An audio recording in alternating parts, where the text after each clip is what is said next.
Монгол Улсын 34 дахь ерөнхий сайд 19 яам 20 сайттай танхимаа бүрдүүллээ. Монгол Ардын намаас 16, хүн намаас 2, иргэний зориг ногоо намаас 1 сайд томилогдсон юм а. Төрийн хэмнэлтийг хэрэгжүүлж төсвийн сахилга батыг ягштал мөрдөж ажиллагаан засгийн газрын тэргүүн хэлсэн. Монгол Улсын үндсэн хууль бусад хуулийг чандлан баримталж, үндэсний язгуур ашиг сонирхолд захирагдан ард түмэндээ үйлчилж, төрд чин үнэнчээр зүтгэж, шударга хариуцлагатай манлайл үзүүлж ажиллана гэдэгт итгэлтэй байна гэдгийг ерөнхий сайд тодтогсон. Засгийн газрын гишүүд батламжаан гардаа авснаар ажилд орсон. Шийдэл онол хосолсон, сорилт хосолсон ийм ээдрээтэй цаг үе та бүхэн илүү ухаалаг, илүү зөв, илүү үнэн, бас илүү ёс суртахуунтай, илүү үр бүтээлтэй ажиллахыг цаг үеэднээс шаардсан үед Монгол Улсын засгийн газрын гишүүнээр та бүхэн томилогдож байна.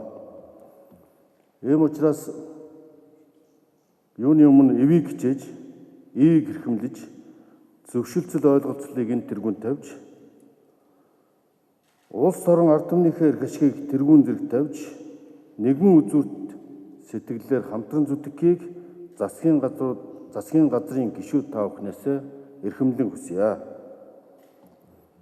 Монгол Улсын үндсэн хууль бусад хуулийг чандлан баримталж, үндэсний язгуур ашиг сонирхол захирагдан ард түмэндээ үйлчилж, төрд чин үнэнчээр зүтгэж, үнэн шударга хариуцлагатай манлайлал үзүүлж ажиллана гэдэгт итгэж байна.